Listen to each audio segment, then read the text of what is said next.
G'day Bomber fans, hope we've all had fun celebrating our long-standing winning streak for season 2024. We're currently undefeated, love to see it. Don't know how long it will last though, we have a really tough game coming up, Essendon vs Sydney at the SCG, a lot of injuries, brutal matchup, so it's preview time, but first some votes from our game against Hawthorn for the first time this year. Alrighty, first votes for 2024, and there were a lot of votes guys, you need to chill out, I didn't know there were that many of you. I enjoyed counting though, I'm a numbers nerd. We see eye to eye, which is awesome. Perkins, Stringer, Mackay, Guelphy is the role player of the match. I'll give a shout out to McGrath and Setterfield, who received lots of votes from you guys, and there were some good shouts for the role player as well. Setterfield got love, Goldstein, Sartas, Durham, a few around. The tally at the end of round 1, Perkins leads the way with a perfect 6, followed by Stringer, who has 4. Mackay's up in the votes in his first game. He's joined by the role player Matt Guelphy, who got a vote from me and a vote for you for his underrated efforts on Saturday. Unfortunately, he's not playing this weekend though, he's got a calf injury. But keep up the good work guys, should be a fun count this year. Alrighty, so Sydney in Sydney, this is a really tough matchup. Historically it's been a belter. These teams play out one thriller a year minimum. It's ridiculous how many close games we've played in the last decade or so. Hopefully it's a similar story, because lately the Swans have been belting teams, and not just any teams, premiership contenders. They eased past the Demons, they destroyed the reigning premiers at the MCG. This team is looking deadly. They are top, or they're second on the ladder, but right now they are the form team of the comp in my opinion. As for us, we only just edged past a pretty poor Hawthorn, so it's no surprise we are going into this game as the underdogs. So let's talk about Sydney. How should we expect to see them play? Well, the Swans have always been a defensive powerhouse. Yes, they have exciting forwards that are all firing.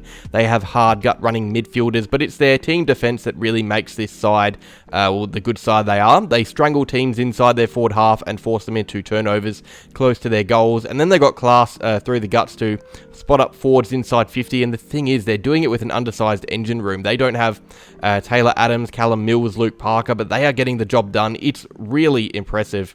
They work so hard both ways as a club. They have so many of these underrated players that you just might not be familiar with, but you certainly will be after the game. It's not a team of stars and A-listers, although Heaney right now is deadly. It's just a really well-rounded, defensively minded side playing exceptional footy. So what are the main components required for us to beat this team? What is going to decide this match? Well, I think the glaring issue for me is the fact that this team love their opposition possessing the pill in D50. They set up so well to force turnovers, and if we play like we did against the Hawks, it could get ugly, because we like the ball in our hands in D50. We were pretty poor with it though. We were forcing our own turnovers through horrid ball use against the Hawks. If we do that against the Swans, they will punish us. Hawthorn didn't, because they aren't a good side, but Sydney are, and they will make us hurt if we are poor at transitioning from D50.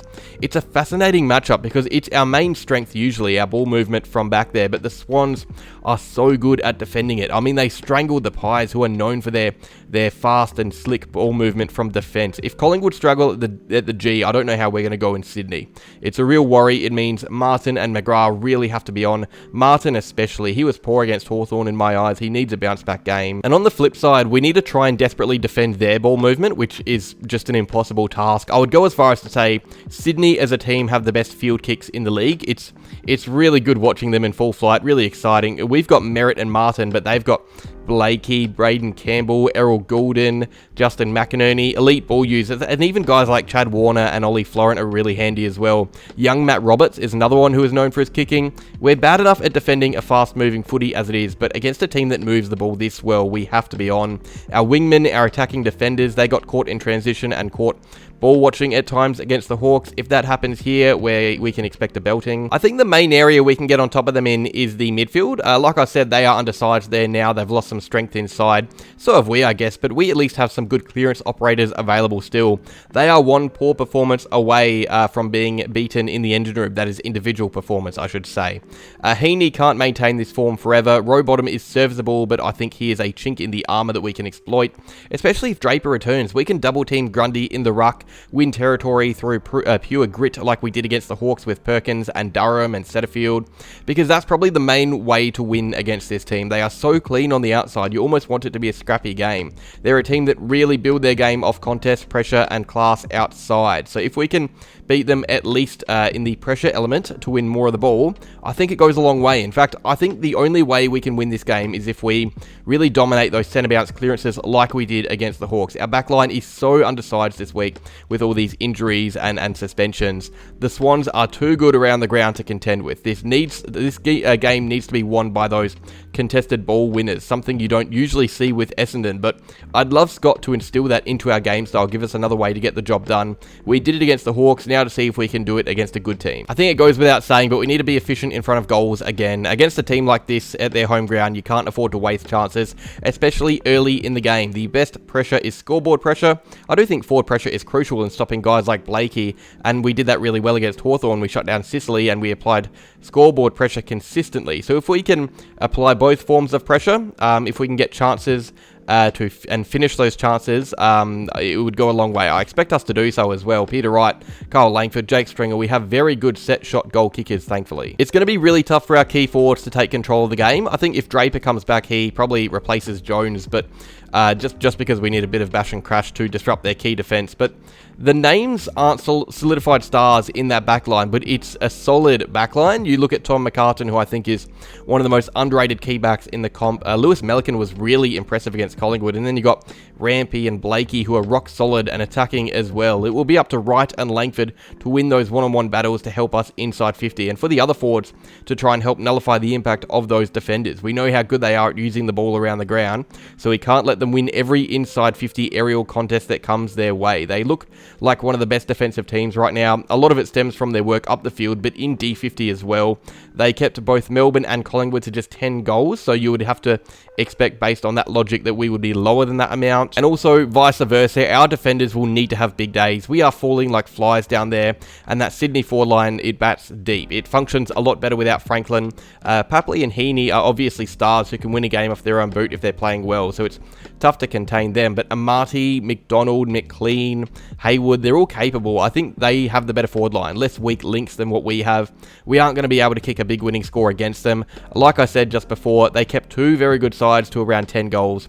You can't assume we will kick much more than that if we do, which means we need to slow down their scoring and make it hard for them to kick us out of the game. It's why the midfield battle is so important. We can't contain them with the backline we currently have. Ridley, Redmond, Reid, Baldwin, all unavailable, but it makes us hard to win that battle. Alright, danger players for both clubs, the guys that could really decide the match. For us, Nick Martin, his ball use in defensive 50 is going to be crucial as we try and navigate that zonal press of Sydney's that they use to force turnovers. We need him to be on. Jake Stringer, I think he's a guy that could potentially sniff an upset if there is one and try and change the game off his own boot. He's a bit like that. If he has one of those crazy Stringer games, it could be close.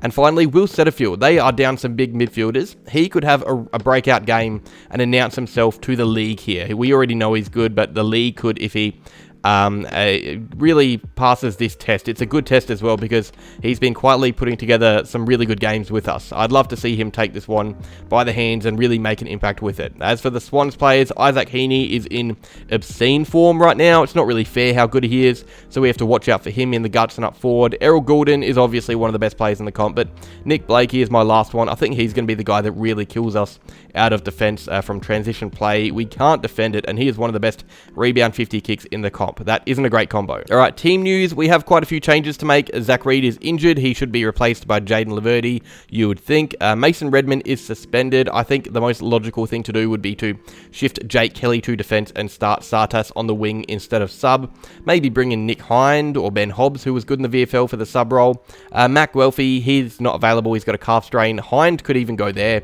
Maybe Davey. And there is some good news though. Sam Draper should return, and I would say at the expense of Harry Jones. Draper will play a lot of forward minutes this year, and aside from that, I don't think there's going to be any other changes. Sydney, they will probably go in unchanged. I think they don't really need much to do much, and not really any players coming in or out of the side. Look, realistically, it just seems a task too tall for us to get done. A win would be unreal. It would be great, but you look at this Sydney team, it's so strong, and especially at home. I think if we get on top in the midfield, there would be a chance, but you look at how undersized we are down back now. The players missing there. Sydney are flying at their home ground too. I got to tip the Swans. Even the most optimistic Essendon fan would be reserved going into this. And you look at the way way Sydney have shut teams out, I get the feeling it won't be competitive like our recent games. I'd love to be proven wrong. It would give me faith as we head into games against St Kilda and Port, but I'm going to tip the Swans by 6 goals, 36 points. Small sample size, but I just think they are going to be too good for us. I'm worried it could get ugly, to be honest. They've eased past some very good sides. I think they could really make a statement and put us to the sword. Hopefully I'm wrong. That is all though, video done. Let me know what you think down below. Leave your predictions. Are we confident? Are we not confident like me? Like if you enjoyed, subscribe if you're new, and as always, go Bombers.